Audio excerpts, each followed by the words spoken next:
अस्सलामुअलैकुम students, how are you all? I hope you all are fine.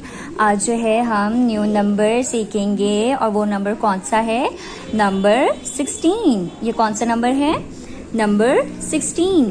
इस box में कौन सा नंबर है? 1। एंड इस बॉक्स में कौन सा नंबर है? 6। 1 and 6 जब हम लिखते हैं इकट्ठे तो क्या ये बन जाता है? नंबर 16। आपने किस तरीके से लिखना है? सबसे पहले आपने इस डॉट से इस डॉट को नीचे लेकर आना, एक स्ट्रेट लाइन लगानी है, 1 लिखना है। एंड देन ये जो आपको डॉट नजर आ रहा है ना, इस डॉट से आपने नीचे की तरफ एक लाइन लगा देनी है और फिर सर्कल बना देना है। ठीक है, हाफ सर्कल बना देना। ये क्या बन जाएगा? 6। और ये दोनों क्या है? 16। दोबारा से हम लिखेंगे 1 and 6। ये क्या बन जाएगा? 16।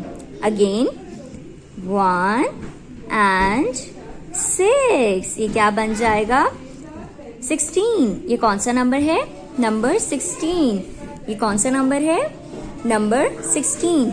चलें, ये देखें कितने ढेर सारे पैरेट्स हैं। हम इसकी काउंटिंग करेंगे। ठीक है, आप लोगों ने मेरे साथ साथ काउंट करना है। 1 2 3 4 5 6 7 8 9 10 11 12 13 14 15 16। कितने पैरेट्स हैं? 16। कितने पैरेट्स हैं? 16। ओके, आप लोगों ने अपनी कॉपी में इसको अच्छे से प्रैक्टिस करनी है नंबर 16 की। ओके बच्चों।